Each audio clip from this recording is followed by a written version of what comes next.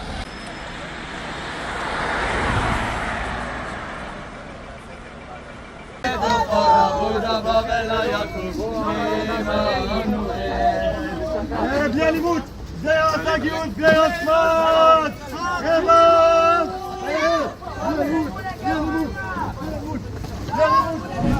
Iran का जलवा भी कम नहीं हुआ है। ईरान के लॉ मेकर ने कहा है कि अगर हमारे पैसे नहीं चुकाए गए, जो हमारा नुकसान हुआ है और जो हमारे पैसे फंसे हुए हैं अमेरिका की पाबंदियों की वजह से, उसे रिलीज़ नहीं किया अमेरिका ने, नहीं करवाया, तो याद रखना स्ट्रेट ऑफ हॉर्मुज़ में जितने जहाज़ खड़े हैं हम सबको बेच देंगे, नीलाम कर देंगे और पैसा वसूल लेंगे। फिलहाल की रिपोर्ट में दोस्तों इतना ही। इस रिपोर्ट को शेयर कीजिए। जय हिंद। तरीके का वीडियो देखने के लिए हमें लाइक और